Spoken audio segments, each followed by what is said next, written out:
एक तो फेसबुक से हम बहुत परेशान हैं। Subscribe to my जब channel खोलिए and also तो press this किसी न bell किसी icon. को देखिए कि फला जलसे में शिरकत हुई, आपके दुआ से बहुत कामयाबी मिली। अरे कैसे हम जानेंगे कामयाबी मिली? तुम अपने पढ़ रहा, अपने डाल रहा, कामयाबी मिली कि नाकामी मिली तुम ना बताओगे। ये क्या है भाई? ये क्या है? एक तरफ तो आप लगाते हैं ताजु शरिया जिंदाबाद, उसके बाद लगेगा कि फेसबुक में देखा गया है ना क़यामगाह में उलमाए कराम के साथ राब्ता करते हुए, जैसे लग रहा फतावा रिजविया के बारे में बात करते। भाई ये सब बंद कीजिए भाई। उसके बाद देगा कि देखिए है ना खाना खाते हुए, पता नहीं क्या करेगा, कुछ दिन के बाद डाल देगा इस्तिंजा करते हुए। नारे तकबीर, नारे रिसालत, मुस्लिह कौम व मिल्लत, नाशिरे मसलके आला हजरत। अब ये सब बंद कीजिए भाई, बहुत हो गया।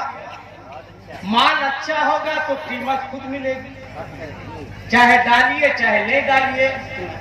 ये डाला डाली कब बंद कीजिएगा भाई? काम की बात कीजिए, कोई इल्मी बात डालिए, एकदम खोलिए, जिसको देखिए। अल्लाह के वास्ते ये सब थोड़ा सा कम कीजिए, और चैनल वाले भी जो है कायदे से आप लोग चलाएंगे। मैं थोड़ी देर तकरीर करने के लिए नहीं, बस बात करने के लिए मैं मुबारकबाद देता हूँ। मुखिया साहब किधर गए है? वाकई कोई बाहर से आने वाला आदमी ये नहीं कह सकता है कि ये जलसा शख्स वाहिद लेकर आया। क्या लाम जाहिद साहब, इतना अच्छा इंतजाम, इतना अच्छा इंतजाम।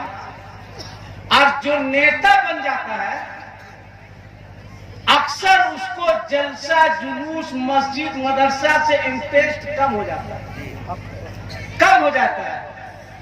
मगर ये कैसा नेता है रे भाई? इस आदमी को मुखिया नहीं, ऐसे लोगों को तो एमएलए होना चाहिए। मैं किसी की चम्मचगिरी नहीं करता हूँ, याद रखिएगा, ना किसी की जी हुजूरी करता हूँ। मैं जानता हूँ कि अल्हम्दुलिल्लाह ताजु शरिया का फैजान है कि मैं साहिबे निसाब हो चुका हूँ, इसलिए लॉकडाउन में भी कोई फर्क नहीं पड़ा। अच्छा है।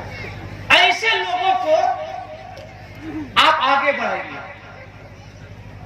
ये जमाना हसद करने का नहीं है, कंपटीशन करने का। अगर मौलाना गुलाम मोहम्मद रजा साहब, मौलाना अकबर साहब, मौलाना अब्दुल रहमान जामी साहब लड़कियों का मदरसा चला रहे हैं तो आप हसद मत कीजिए, आप कंपटीशन कीजिए कि अगर मौलाना अब्दुल रहमान, मौलाना गुलाम मोहम्मद रजा चला सकते हैं तो हम क्यों नहीं चला सकते? अगर किसी का बेटा डॉक्टर बन गया तो आप उस सोच में अपने आप को शुगर पेशेंट नहीं बना लीजिए कि कैसे डॉक्टर बना, कैसे डॉक्टर बना। 3 बार सोचिएगा तो 700-800 शुगर हो जाएगा। और ये शुगर नहीं है, ये शुगर है। हाँ भाई, जो झेल रहा है वो जान रहा है कि शुगर, ये शुगर कितना परेशान किए हुआ है। तो आप हसद मत कीजिए, आप कंपटीशन कीजिए, कंपटीशन। कि अगर फला का बेटा डॉक्टर बन सकता है तो अपने बेटे से कहिए कि बेटा तुम क्यों नहीं डॉक्टर बन सकते? और जो आगे बढ़े अल्लाह के वास्ते उसके पांव को पकड़ के खींचने की कोशिश मत कीजिए। अब वक्त जो है ये नफरत बांटने का नहीं है, ये आपस में मोहब्बत बांटने का है। अगर मान लीजिए ये मुखिया साहब आगे बढ़ रहे हैं तो आप इनका साथ दीजिए, इनकी तरक्की होगी, गोया आपकी तरक्की होगी।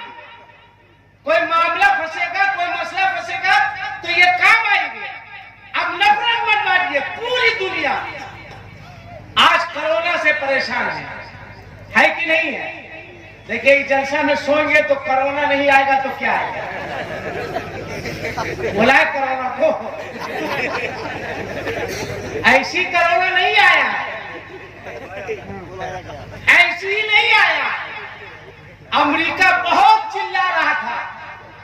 कि हम सुपर पावर है। कोरोना का रुको बेटा आ रहे हैं, सुपर पावर है। जैसे कोरोना आया का सुपर पावर का पता नहीं कौन। अमेरिका में पाबंदी थी लड़कियों के हिजाब लगाने की। जी बिल्कुल नहीं लगा सकते, बस अब तक कानून पास हुआ कि मुस्लिम लड़कियां हिजाब नहीं लगा सकती।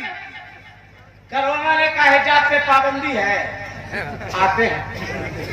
कोरोना आया तो लेडीज क्या लेडीज को भी लगाना पड़ा। अब हंस के मत डालिए, लड़कियों पर पाबंदी थी। कोरोना आया तो खुदे सब लगा रहा था। और ये कमबख्ती का मारा चीज भारत में जो भी भेजा डुप्लीकेट भेजा,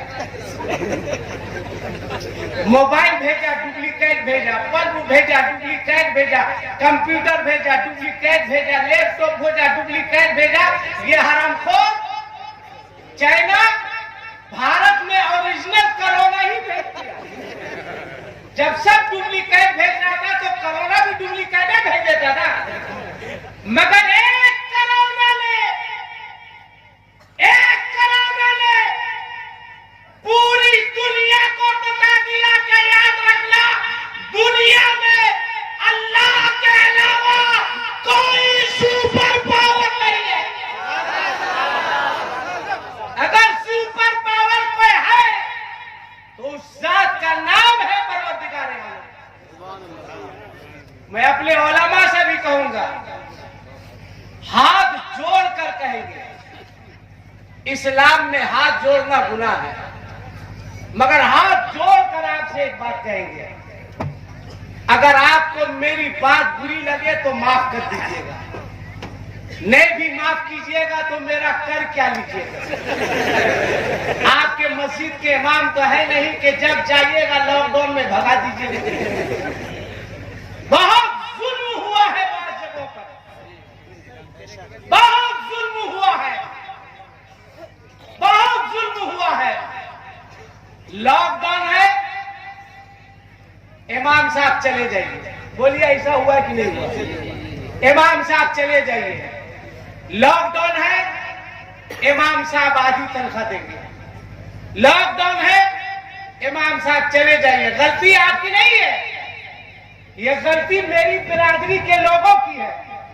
एक जगह खाली होती है, 10 लोग मरने के लिए चले जाते हैं। आप अपनी इज्जत देखिए मौलाना जहांगीर साहब, आपका धान हो रहा है, अब तो आप मुस्कुरा रहे हैं। नहीं होता तब ना आपको पता चलता कि लॉकडाउन क्या है। वो सुन ले और कह रहे जी जी जी जी, इनको क्या टेंशन है। मोहतमी मैं हज करने के लिए गया था तो एक शख्स को जाहिद भाई मैंने देखा कि मुस्तल्फा में एकदम फूट फूट कर रो रहा है।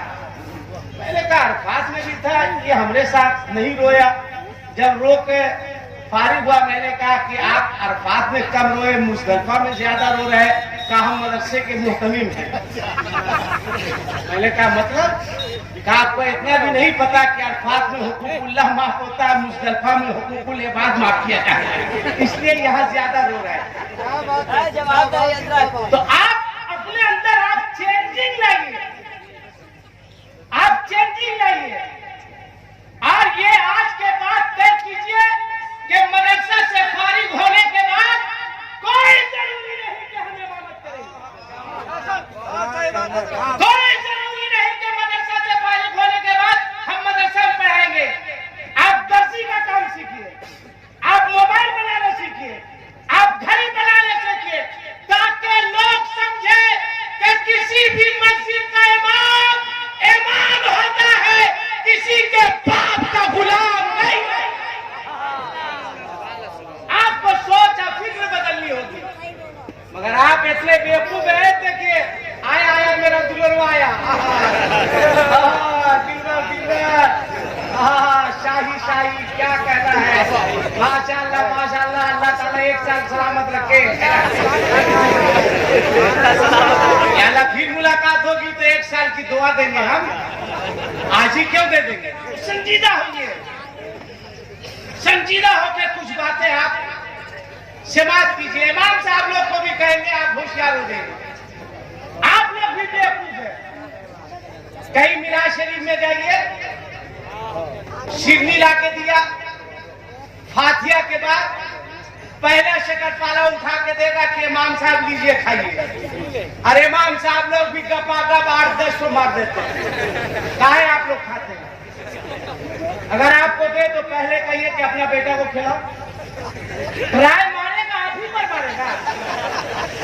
हमको कोई मिलाद शरीफ में पहले देता है कि खाइए, हम बोले बेवकूफ समझे हो, तुम पहले खाओ। तराई भी करेगा इमाम साहब पर, तनख्वाह भी कम देगा इमाम साहब को।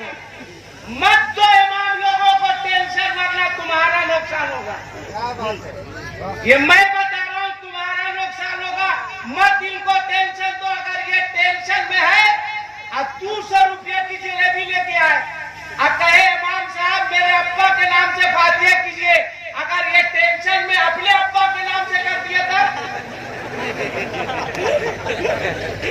तुम निकले गए, पैसा तुम्हारा, फायदा इनका। इसलिए मत दो इन लोगों को टेंशन। उलमा की इज्जत करो, वरना जो हाल है 10-20 साल के बाद मस्जिद में इमाम खोजोगे तो तुमको इमाम नहीं मिलेगा। इस कदर जुल्म ज्यादती हो रही है। और मैं अपने इमाम साहब से भी कहूंगा कि आप लोग भी इमामत करने के लिए गए, इमामत कीजिए, हड़िया झाका झाकी मत कीजिए। जो बात है भाई साहब सुन, कुछ कसूर आप लोगों का भी है। आप इमामत करने गए कि सुबह कर गए, तब की बनेगी भजी? आपको भोजी बोलने के लिए रखा गया है। कैसे वो आपकी भाभी होगी? हर इमाम का हर मुक्तदी की भी भाभी हो जाएगी। हमको अपने अंदर भी इस्लाह करनी है। इमाम को भी बावकार अंदाज के साथ रहना चाहिए, बावकार अंदाज से। और आप कोशिश कीजिए ये सब छोड़ दीजिए कि 10-10 आदमी जाइएगा इंटरव्यू देने के लिए। एक मौलाना साहब एक जगह इंटरव्यू लेने गए, सेक्रेटरी साहब ने कहा मौलाना साहब एक सवाल, कहा बोलिए, कहा कयामत की कोई निशानी बताइए। इमाम साहब ने कहा कि आप जैसा आदमी मेरा इंटरव्यू ले रहा है, यही कयामत की निशानी है। आप क्या इंटरव्यू लीजिएगा भाई? इसलिए आपको भी बदलना होगा और आपको भी बदलना होगा। अब आइए, मेरा एक लफ्ज याद कीजिए, इंसान अपनी दौलत से आला नहीं होता है, अपने अखलाक से आला होता है। मौलाना आदम साहब है कि नहीं? अच्छा है। आदम है, आदम अलैहिस्सलाम हम लोगों के बाप है। इंसान अपनी दौलत से आला नहीं होता, अपने अखलाक से आला होता है। अब आइए देखिए कि अखलाक कैसा होना चाहिए। और अब का जो वक्त है, अब लड़के नहीं रहिए। बहुत झगड़ा कर चुके जमीन का, बहुत झगड़ा कर चुके खेत का, बहुत झगड़ा कर चुके खलियान का, बहुत झगड़ा कर चुके गोतिया का। अल्लामा जलालुद्दीन रूमी अलैहिर्रहमा ने मसनवी शरीफ में एक वाकया लिखा है कि 3 शख्स, एक शाह साहब, एक सैयद साहब, एक मौलाना साहब, तीनों टहलते हुए जा रहे थे, एक बाग से गुजर रहे थे। एक फल पर नजर पड़ी, उठाकर तीनों ने उसको बांट के खा लिया। कुछ दूर गए थे कि बाग का मालिक आ गया। सैयद साहब से कहा, खैरियत सैयद साहब? कहा जी अल्हम्दुलिल्लाह। कहा वहां साहब आप कैसे हैं? कहा मैं भी ठीक हूँ। शाह साहब से कहा तुम? कहा मैं भी ठीक हूँ। कहा तीनों खाए थे मिल के, क्या फर्क? कहा हाँ खा तो लिए थे। कहा पूछे किससे थे? कहा ये तो गड़बड़ा गया, पूछना चाहिए। कितना सियाना था। मौलाना जलालुद्दीन रूमी अलैहिर्रहमा लिखते हैं कि उसने सैयद साहब को कहा आप तो आले रसूल हैं, आप तो औलादे रसूल हैं, हुजूर आप किनारे तशरीफ रखिए। सैयद साहब सोचे सैयद होने की वजह से मुझको छोड़ दिया। वहां साहब के पास आया, कहा आप तो इमाम हैं, एक पदे तो बिहार है इमाम, हुजूर आप उधर तशरीफ रखे। इमाम साहब सांस लिए लंबी, सैयद साहब लंबी सांस लिए, पकड़ा गया फकीर का तू क्या खाया? हम अकेले खाए थे, जो आपको कमजोर समझ के जमा रहे तू क्या खाया था? हम अकेले नहीं खाए थे, वो दोनों भी खाया था। अरे मौलाना साहब सैयद साहब है, कहा क्या हो गया? सैयद साहब ने कहा कि हाँ अपना सलट दीजिए, क्या मामला है? उसने फकीर को मारा और मौलाना साहब और सैयद साहब बैठ करके मुतमईन थे कि बेटा फकीर फंसा, मार लिया। उसके बाद का मौलाना साहब तशरीफ लाएंगे आप? कहा किस लिए? कहा पहले तशरीफ तो लाए है ना? कहा वो तो तशरीफ ले ही गया था। कहा कि नहीं आप आए। मौलाना साहब आए, सैयद साहब ने कहा फंसा मौलाना। कहता हुजूर बगैर इजाजत के किसी का सामान खाना कैसा है? कहा वो सब छोड़ो, हो गया क्या करोगे है ना, तो हो गया, उधर तो हो गया। कहा उधर क्लियर हुआ, इधर तो अभी है। उसके बाद इसने मौलाना साहब को भी सरिया के दिया, एकदम सर पर दिया। सैयद साहब मुस्कुरा रहे थे कि मौलाना का काम हुआ। जब ये मौलाना साहब आगे बढ़ गए, सैयद साहब को बोला हुजूर आप थोड़ा आएंगे? कहा हम किस लिए आएंगे? कहा उसी लिए जिस काम के लिए दो लोग फारिग हो चुके हैं। सैयद साहब ने कहा देखो। कहा देखो क्यों नहीं, आप भी आ जाइए। आप खाए थे कि नहीं खाए थे? कहा वो तो हो गया ना। कहा नहीं अभी बाकी है।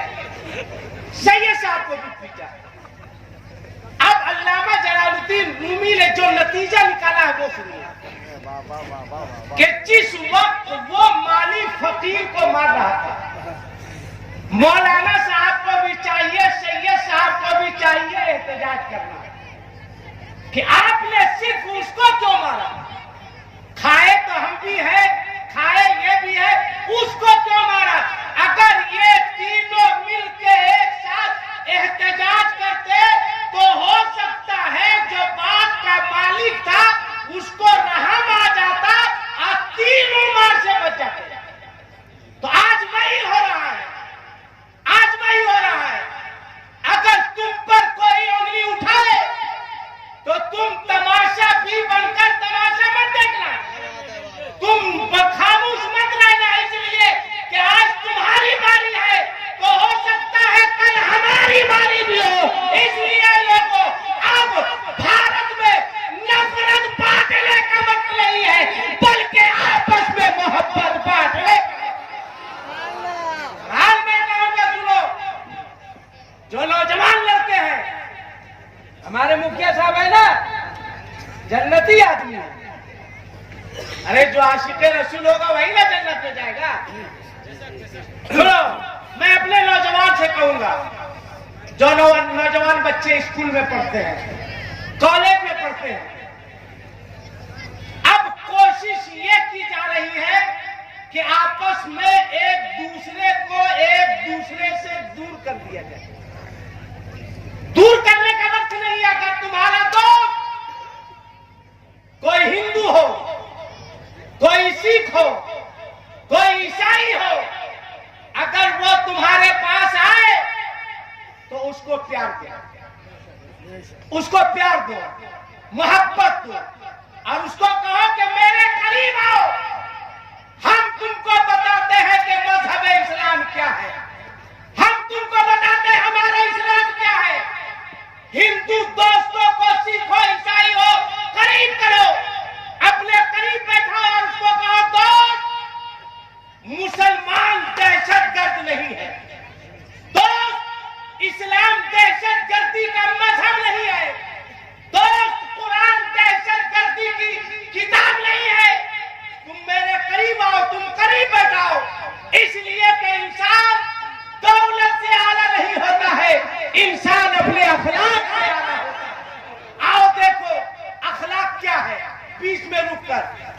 दुकान है। इस्लाम कैसे फैला? दो दुकान है, एक सहाबी की दुकान है, एक यहूदी की दुकान है।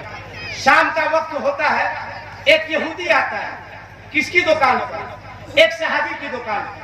अब कहता है कि फला फला फला सामान दिया जाए। साहबी रसूल ने कहा कि देखो वो दुकान देख रहे हो? कहा देख रहे हैं। कहा वहां चले जाओ। कहा क्यों? मैं यहूदी हूं इसलिए आप यहूदी की दुकान पर भेज रहे हैं। हमने आपकी नबी की गुलामी का पट्टा अपनी गर्दन में नहीं डाला इसलिए आप वहां भेज रहे हैं। हम आपके नबी का कलमा नहीं पढ़ते हैं इसलिए आप वहां भेज रहे हैं। मैं यहूदी हूं इसलिए आप सामान नहीं देना चाह रहे, यहूदी की दुकान पर भेज रहे। आपने फरमाया नहीं, ऐसा नहीं। कहा भेज क्यों रहे हैं? कहा हमारे मजहब को समझो। हमारा मजहब इतना अजीम मजहब है कि जिस मजहब का कहना है कि खुद बाद में खाना और पड़ोसी को पहले खिलाया करना। मेरी दुकानदारी अच्छी भी, उसकी अच्छी नहीं भी है, जाओ, ताकि रात को वो जब घर जाए तो कुछ पैसा लेकर घर जाए, उसके घर में भी चूल्हे जले, उसके बच्चे भी खाए। यहूदी चला गया। थोड़ी देर के बाद फिर सहाबी की दुकान पर आया, एकदम संजीदा होकर के, बस 10-20 मिनट मेरी गुफ्तगू सुनो। फिर सहाबी की दुकान पर आया।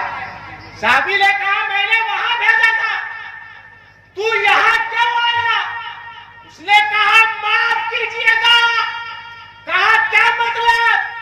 कहा माफ कीजिएगा, सामान वहां से लेकर जाऊंगा और ईमान यहां से लेकर जाऊंगा। साहबी ने पूछा था कि तू क्या समझा, तेरे समझ में क्या आया? तब उसने कहा था कि हमें कहने दीजिए कि जिस मजहब का सहाबी इतना अच्छा है उसका नबी कितना अच्छा होगा, उसका दीन कितना अच्छा होगा, उसका इस्लाम कितना अच्छा होगा। तुम अपना अखलाक पेश करो, अपने हिंदू दोस्त को करीब करो, दूर मत करो और उसे कहो कि हमको समझो, हम दहशतगर्द नहीं है। कहेगा तुम कैसे दहशतगर्द नहीं है?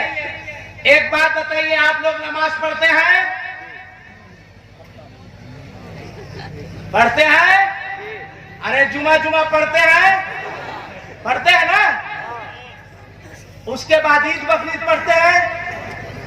कोरोना ऐसी ही नहीं आया, ऐसी ही नहीं आया।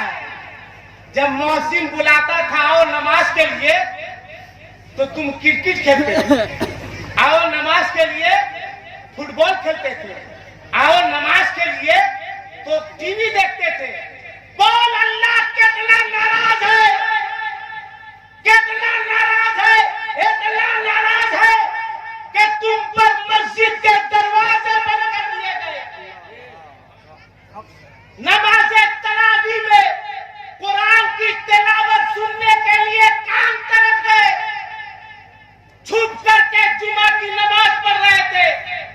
अल्लाह इतना नाराज है कि एकदम फजर के फौरन बाद ईद की नमाज। अब मसला पूछता था, मसला ईद की नमाज क्या होगा?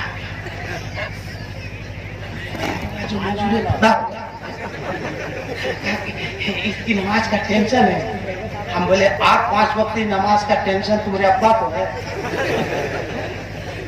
कितना नाराज है अल्लाह, हंसो मत। ये कोरोना क्या है? कुरान से पूछो।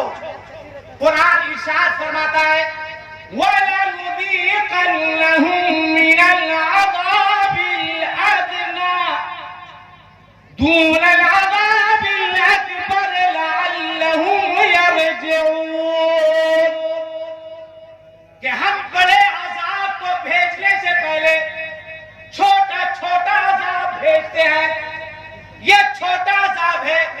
बोल, शादी के मौके से लड़की के बाप को मस्जिद के दरवाजे पर भिखमंगों के तरह मांगने के लिए बैठने पर मजबूर करने वाले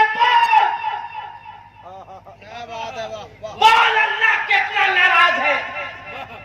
शादी के मौके से लड़की के बाप को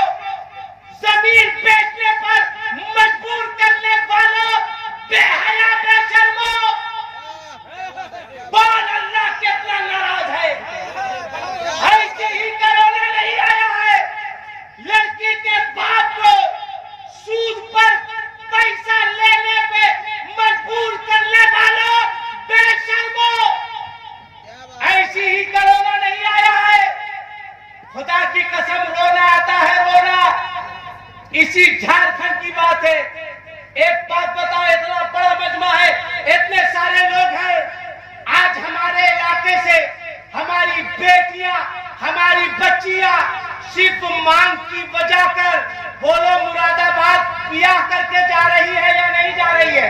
बोलो भाई, जा रही है कि नहीं जा रही है? रामपुर जा रही है कि नहीं जा रही है? बरेली जा रही है कि नहीं जा रही है? क्यों हमारी बेटियां जा रही है? क्यों हमारी बहनें जा रही है? क्या इस इलाके के जितने लड़के हैं वो सब हिजड़े हो चुके हैं? क्या नामर्द हो चुके हैं? क्या इस इलाके में हिजड़ों की जमात है या नामर्दों की जमात है? अगर हिजड़े नामर्द नहीं है तो हमारी बेटियां मुरादाबाद जाने पर मजबूर क्यों है? हमारी बच्चियां बरेली जाने पर मजबूर क्यों है? एहसास करो, शर्म करो।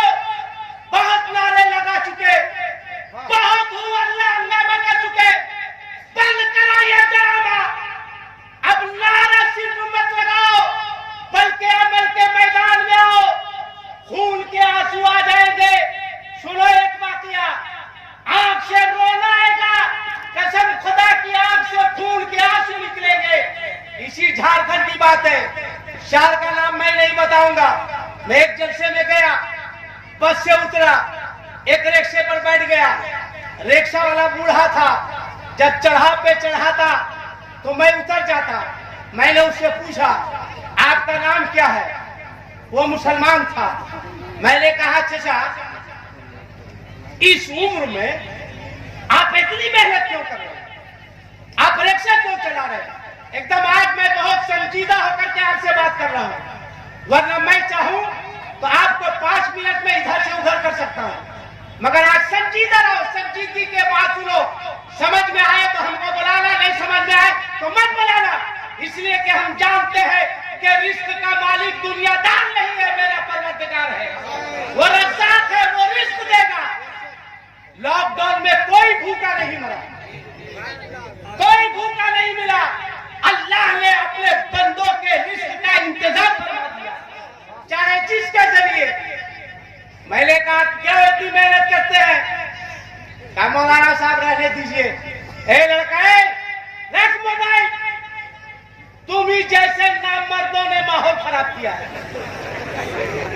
मैं पैगाम दे रहा हूं, ये नामर्द के तरह मोबाइल चढ़ा रहा है। शादी होगी तो कहेगा कि हमको होंडा चाहिए, जैसे लगता है कि इसका बाप कमा के रख दिया है। थोड़ा गौर से। मैंने कहा रहने दीजिए। मैंने कहा, बताना होगा। कहा, मौलाना साहब मेरे जख्म पर मरहम मत रखिए। मैंने कहा, मैं कौम का एक जिम्मेदार आदमी हूं, बताइए तो सही। उसने कहा, मेरी 4 बेटियां हैं। कितनी बेटियां? जोर से बोलो। 4 बेटियां हैं। दिन भर रिक्शा चलाता हूं, रात में घर जाता हूं, खा के सोना चाहता हूं, नींद नहीं आती है, थकावट के बावजूद सो नहीं पाता हूं। मैंने कहा, क्यों नहीं सोते हैं? कहा, रोता हूं वहां साहब रात में कि मेरी 4 बच्चियां हैं, इन बच्चियों के हाथ कैसे पीले होंगे? हमारी ये बेटियां कब सुहागन बनेगी? कब हमारे घर में शादी के तराने गाए जाएंगे? तब हमारी बच्चियों की डोली उठेगी। शुभ होती है, बच्चियों को देखता हूँ, निकल जाता हूँ, रोता हूँ। कहा, सुनिए। मैंने कहा, सुनाइए। कहा, एक रात मैं घर गया, मोहल्ले के लड़कों ने कहा कि चचा आपकी एक बेटी का इंतजाम हो गया। मैंने कहा, कहा रामपुर से लड़का आया है, बगैर डिमांड के, बगैर लेन देन के। कहा, मैं गरीब आदमी था, सुबह हुई मैं बाजार गया, बाजार से जोड़े लेकर आया। मेरी बेटी का निकाह हुआ। मेरी बेटी जा रही थी, उसकी दूसरी बहनें रो रही थी। मैंने सबके आंसू पोंछे कि बेटी, आज एक बेटी सुहागन बनी है, कल तू भी सुहागन बनेगी, कल तू भी दुल्हन बनेगी, कल तेरी भी डोली उठाई जाएगी। मैंने अपनी बेटी को ट्रेन में बैठाया। बेटी रो रही थी, अब्बा जान आपसे बहुत दूर जा रही हूँ। मैंने कहा, बेटी अल्लाह अपने हिफ्ज़ अमान में रखे, अल्लाह सदा सुखी रखे। वो भी रो रही थी, मैं भी रो रहा था। ट्रेन चल रही थी, लग रहा था ट्रेन पटरी पर नहीं चल रही है बल्कि एक बाप के कलेजे पर चल रही है। बेटी को रोते हुए मैंने रुखसत किया था। 1 महीने नहीं गुजरे होंगे मौआ साहब, एक रात ताखीर से मैं घर आया, मैंने दरवाजे पर दस्तक दी, एक बच्ची निकली और मेरे कदम पे गिर गई, गिर के रोने लगी कि अब्बा जान अब मुझे दुनिया में कोई रहने का हक नहीं है। ए मेरे अब्बा जान, नबी की आमद से पहले जिस तरह लोग बच्चियों को जिंदा तड़गोर कर देते थे, अब्बा जान ये मेरे हाथ में चाकू है, मेरे जिस्म के टुकड़े टुकड़े कर दो, अब्बा जान मुझे जिंदा तड़गोर कर दो, अब्बा जान मैं तेरे बूढ़े कांधे पर बोझ नहीं बन सकती, हे अब्बा जान मुझे जिंदा दफना दिया जाए। बच्ची रो रही थी, मैंने कहा बेटा रोने की जरूरत नहीं है, तेरा बूढ़ा बाप जिंदा है, इस बूढ़े के बाजू में ताकत है, तू भी सुहागन बनेगी, तू भी दुल्हन बनेगी, मगर वो पैर पकड़ी हुई है। ए अब्बा जहां मुझे दुनिया में रहने का हक नहीं है, मुझे जिंदा दरदोर कर दिया जाए, मुझे जिंदा दफन कर दिया जाए। उसका कहना है कि मैं उठा, उठने के बाद जब अपनी बच्ची को उठाया है और उस बच्ची के चेहरे पर मेरी नजर पड़ी है, मेरा वजूद थरथरा गया, मेरा पूरा जिस्म कांपने लगा। मैंने हाथ उठाकर दुआ की, हे मौला मैं कमजोर नातवा बंदा हूँ, मौला मुझे सब्र अता फरमा, सब्र हुसैनी अता फरमा, हे मौला मुझे हिम्मत अता फरमा। मैं क्या देखता हूँ कि मेरे सामने मेरे पैर को पकड़कर रोने वाली कोई और बच्ची नहीं थी, मेरी वही बच्ची है जिसे मैंने सुहागन बना के भेजा था, जिसे मैंने दुल्हन बना के भेजा था, जिसे मैंने कहा था अल्लाह सदा सुखी रखे, ससुराल में तू खुश रह। उसने कहा कि अब्बा जान आपके साथ धोखा हुआ है, ए अब्बा जान मेरी जिंदगी के साथ खिलवाड़ हुआ है। एक जलसे में आने वाले नौजवान मेरी बात को गौर से सुनना। मैंने पूछा बेटी तेरे साथ क्या हुआ है? कहा गलत आदमी के साथ मेरा निकाह पढ़ा दिया गया है, वो इधर वाला नहीं है, वो इधर वाला है, उसकी जात अलग है, उसकी बरादरी अलग है, उसका मजहब अलग है, उसका इस्लाम अलग है। ए अब्बा जान मैं किसी तरह चंदा करके मजबूर होकर वापिस अपने घर तक आई हूँ, अब्बा जान मुझे जिंदा दरगोर कर दो। मैं तुमसे पूछना चाहता हूँ, ए नारा लगाने वालों बताओ ऐसी कितनी बच्चियां होगी जो रात में सोती नहीं होगी, ऐसी कितनी बच्चियां होगी जिसका बाप रात में सोता नहीं होगा। बोलने वाला बड़ा मजमा है, ए नारा लगाने वालों अगर कयामत के मैदान में ये गरीब बच्चियां अपने आका की बारगाह में पहुंचकर अर्ज करेंगी या रसूल अल्लाह व मा अरसलनाका इल्ला रहमतल लिल आलमीन, अल्लाह ने आपको सारी कायनात के लिए रहमत बनाकर भेजा था मेरे मुस्तफा, हम गरीब बच्चियों का कसूर क्या था कि मेरे हाथ पीले ना हो सके, हम गरीब बच्चियों का कसूर क्या था हम सुहागन ना बन सके, हम गरीब बच्चियों का कसूर क्या था हमारे घर शादी के कराने गाए जा सके। ए मुस्तफा, ए मेरे आका, ये नारा लगाने वाले हैं, ये चर्चे में आने वाले हैं, ये या हुसैन कहने वाले हैं, ये जुलूस मोहम्मदी निकालने वाले हैं। हे मेरे मुस्तफा, इन लोगों ने शादियां इतनी महंगी कर दी थी कि मेरे बाप के पास इतनी दौलत नहीं थी कि इन लोगों की कीमत लगा सके, मेरे बाप के पास इतनी जमीन नहीं थी कि जमीन बेचकर मेरा रिश्ता कर सके।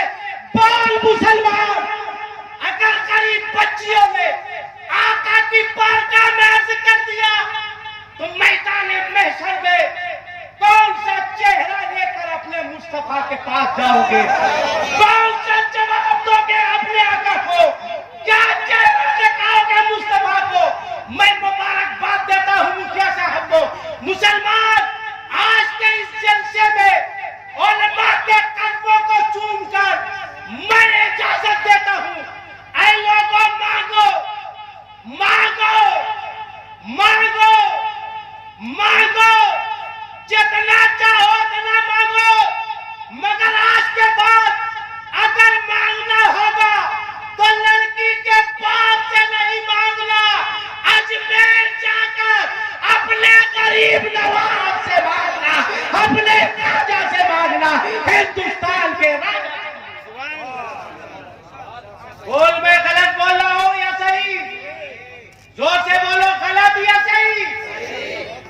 सही बोल रहा है।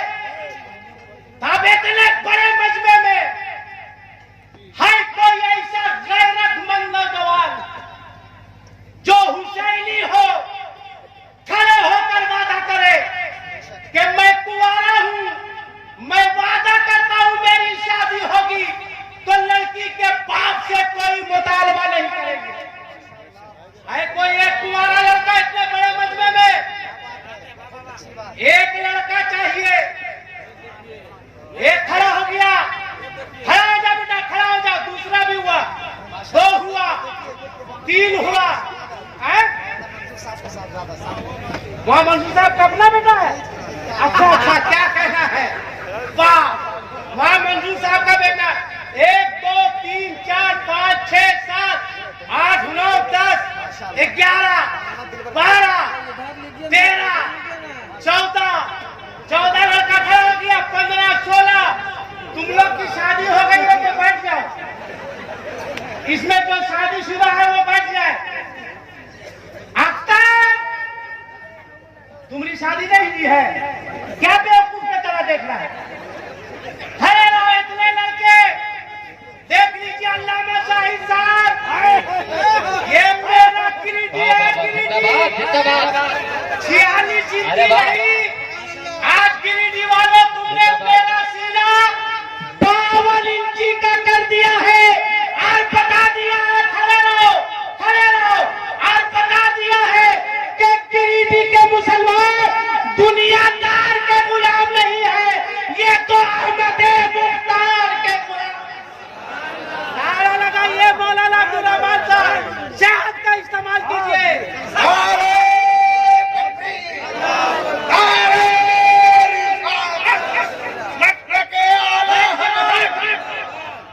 बैठ जाओ।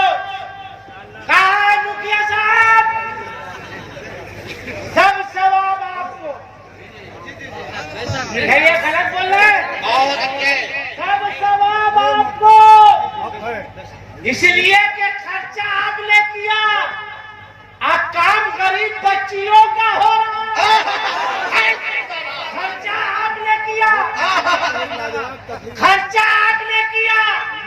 आप खुश गरीब बच्चियों का बाप हो रहा है।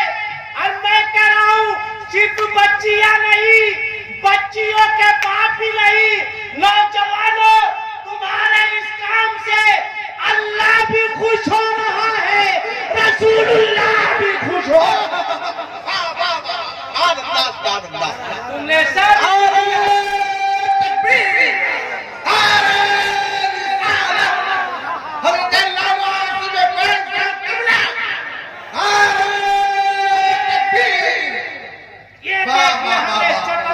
सदर वही तो सोच रहे थे कि चपादहा वाला कहाँ इंतकाल कर गया है। देखिए आपका मगर सुनो,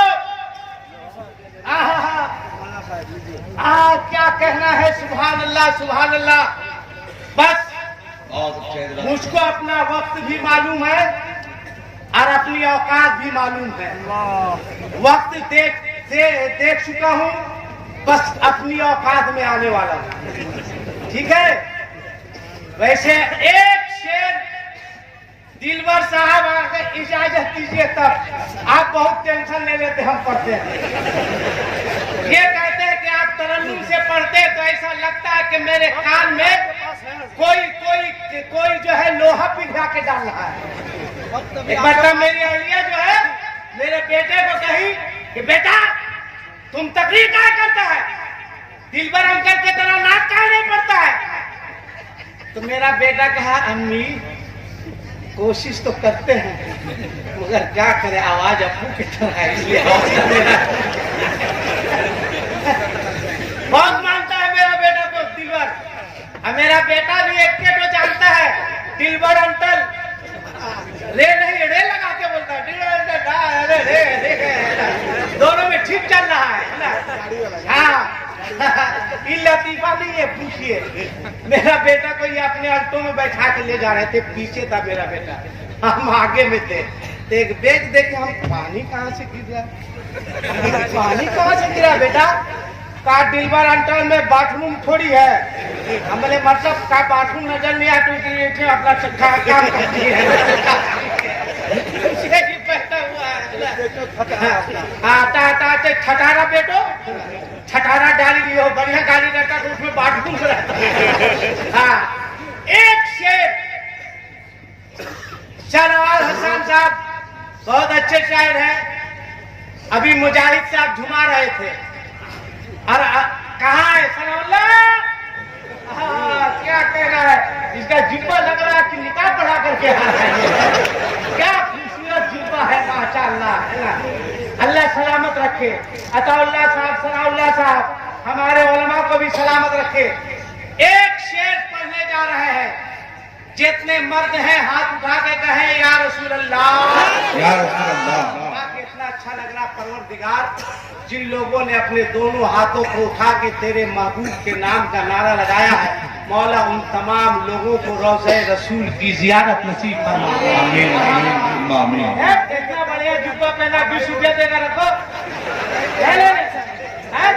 एडवांस देना तो इतना बड़ा लगा, 20 रुपया देगा। अच्छा, बहुत अच्छा, ये इनकी मोहब्बत है। वैसे पैसे की कोई जरूरत नहीं है, इसलिए कि आपका 20 रुपया इतना महंगा पड़ेगा हमको कि कहीं कह दिए कि ये शेर इनकी जानिब से 200 रुपया देना। और याद रखिए, हमको सराय देखिए मेरे छक्कन जजा, क्या कह रहा है, माशाअल्लाह माशाअल्लाह। हमको नोट दीजिएगा तो सही नोट दीजिएगा, वरना एक जगह 200 का लगभग 10 का नोट सड़ा हुआ फटा हुआ दे दिया था। पेट्रोल पंप में भी नहीं चल रहा था तो हम परेशान थे। ये क्या सुनी है, एक जलसे में गए, स्टेज पे बैठे, एक शायर साहब पढ़ रहे थे, कहा हजरत की तरफ से ये शेर, जितना नोट था सब उसी को दे दिया। कहा हजरत आज बहुत खुश है, अपने बेटा सुबह पता कि हम खुश हैं कि अपनी परेशानी कम की है, इसलिए हमको दीजिएगा, कोई ना कोई शायर के मुकद्दर में जाएगा, इसलिए हमको मत दीजिएगा। एक शेर बस इन बच्चों के लिए, हौसला रखो, हौसला रखो। तुमने रसूलुल्लाह की महफिल में वादा किया, उलमा को गवाह को बनाकर वादा किया है। कसम खुदा की खाकर मैं कह रहा हूँ, मिंबरे रसूल से अल्लाह बहुत बरकतें अता फरमाएगा। ये तो लड़का था, ये तो लड़का था, है कोई लड़का का बाप जिसके पास बेटा है, वो बाप कहे कि हम बेटा का बाप है, हम भी नहीं लेंगे। देखिए अरे हो गया, अरे बाबा, अरे तू तो हकीकत के लायक नहीं है रे भाई। नहीं बोले लड़का का बाप, तू हकीकत के लायक नहीं है, खड़ा हो गया। अरे आपका बेटा है, अरे क्या कहना, बेटा भी कहा नहीं लेंगे, बाप ने भी कहा नहीं लेंगे, पीछे भी बाप, इधर भी बाप, उधर भी बाप, तुम चला इधर भी बाप। अरे तो बेटा, अच्छा मौलाना अहमद रजा साहब, मोहम्मद साहब बेटे इधर भी आए, इधर भी आए, और बाकी मौलाना लोग पास खाली बेटी है भाई, आपके पास भी है। अच्छा इमाम साहब होके इतना पीछे कीजिएगा, आपको तो पहले उठाना चाहिए, पगड़ी से लग रहा है फता के इमाम साहब है। क्या कह रहा है माशाअल्लाह। अख्तर किधर गया? हाँ देखिए, ठीक है, तुम्हारे पास बेटा है कि नहीं? तो हाथ उठाया, तुम पीछे है, मेरा बहुत दुल्हा हुआ है, ऐसे किया कि 2 लाख लेंगे, नहीं बोला 2 है। अच्छा हम तुझे ऐसे करके बोला 2 लाख लेंगे, है ना? नहीं बोला 2 का नहीं लेंगे। मुखिया साहब पास भी बेटा नहीं होगा, कह रहा है, हाथ उठाइए आप भी। हाँ क्या कहना है, माशाअल्लाह माशाअल्लाह। मुखिया साहब का कौन है? बेटा, बड़ा बेटा, छोटा बेटा। अच्छा माशाअल्लाह, याद रखना, बापे पूत परापत घोड़ा, खुश नहीं तो थोड़ा थोड़ा। जब तुम्हारा बाप इतना अच्छा है तो तुमको उससे और अच्छा होना चाहिए। क्या कहने ताकि तुम चलो तो लगे कि मुखिया साहब का बेटा है। और इसको मुखिया मत रखिए आप लोग, हटाइए मुखिया से। हाँ, एमएलए बनाइए। पहले इस बार एक मर्तबा बना लीजिए, इसलिए कि एमएलए में अभी टाइम है।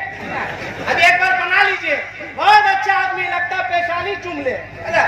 एक शेर अगर कोई कहे कि मांगो मांगो, कहो किससे मांगे? कहा लड़की के बाप से। कहा क्या इसकी औकात है? क्या इसकी औकात है? कहा इसकी औकात नहीं है। कहा नहीं। कहा मांगो मुखिया से। कहा क्या देगा मुखिया?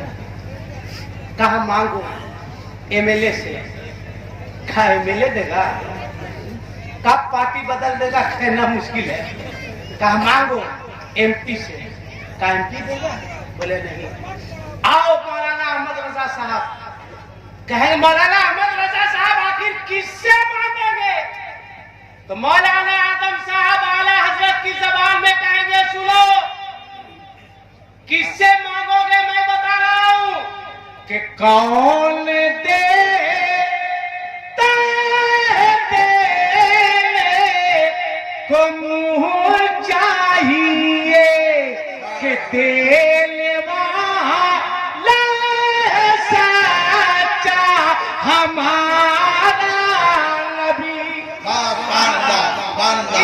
किसी का हाथ नीचे नहीं रहे। जिसका एक हाथ होगा, एक हाथ उठा के कहेगा हमारा नबी। जिसके पास दो होगा, दो हाथ उठा के कहेगा हमारा नबी। और जिसके हाथ में लकवा मार दिया होगा उसके साथ परेशानी है। सबको कहना है हमारा नबी, इसलिए कि मेरा अकीदा है कि मेरे नबी जिंदा है। जिंदा है। देख भी रहे हैं, अभी अजमेर शरीफ गए थे, 1 महीने के बाद ख्वाजा साहब को उर्सा आने वाला है, फातिहा पढ़ के निकल रहे थे। एक साहब ने कहा तब मौलाना इधर आए थे? बोले मौलाना साहब तुम्हारा बाप बोलेगा? का मतलब? मैंने कहा डॉक्टर को डॉक्टर साहब, मास्टर को मास्टर साहब। हम ही लोग बेवकूफ समझ में आ रहे हैं। निकाह हम लोग पढ़ाएंगे, आज साहब दूसरे के साथ लगेगा। जनाजा हम लोग पढ़ाएंगे, साहब दूसरे के साथ लगेगा। पैदा होगा तो अजान हम लोग देंगे, साहब दूसरे के साथ। अक्सर देखिएगा, जाओ डॉक्टर के पास, कहो डॉक्टर, वो एक्सपायर डेट की दवा चलाते हैं। आओ मुखिया साहब के पास, कहो मुखिया, चापानल फेल हो जाए। तो हम लोग बेवकूफ है, दूर से कहेगा तब मौलाना कहाँ जा रही? साहब लगाने में शर्म आती है। क्यों नहीं लगाता साहब? मैंने कहा साहब लगाओ, इसलिए जोर से बोले ताकि कोई बड़ा मसला हमसे नहीं पूछे। ये सब भी रखना चाहिए, याद रखिएगा, दिमाग से काम लेना चाहिए, वरना कभी भी फंस जाइएगा। कहा मौलाना साहब? हम बोले बोलो। कहा यहाँ से मिलता है? हम बोले कहाँ से? क्या ख्वाजा साहब से? कहा हमको तो कभी नहीं मिला। हम बोले हमको तो बराबर मिला है। कहा हमको नहीं मिला। हम बोले तुम इंडियन हो कि बाहर के हो? कहा हम हिंदुस्तानी। हम बोले बेवकूफ, हमारे भारत में बगैर राशन कार्ड के किरासन तेल नहीं मिलता। तो ख्वाजा साहब से लेने के लिए क्या करना होगा? मैंने कहा पहले तुमको बरेली जाना होगा। पहले बरेली जाना होगा। आज मसलके आला हजरत का राशन कार्ड बनवाना होगा, उस पे ताजुल शरिया की मोहर लगानी होगी। फिर अजमेर आओ, जितना मांगोगे गरीब नवाज तुम्हें होगा। लेने का ढंग होना चाहिए। पूरा मजमा हाथ उठाकर बोलना है हमारे नबी। बोलो देने वाला सच्चा। हाय हाय शहनवाज साहब, इसको उड़ीसा समझे, यहाँ 5 आदमी नहीं उठाता है। ये मेरा गिरिडीह है। जब हमरी आवाज पे उठा दे रहा है, साहब दिन भर पढ़ते तो ऐसा लगता है कि आप लोगों के गले में बुलबुल ने अपना घोंसला बना दिया है। एक मर्तबा आप लोग बोल के बताइए हमारा नबी। बोलो देने वाला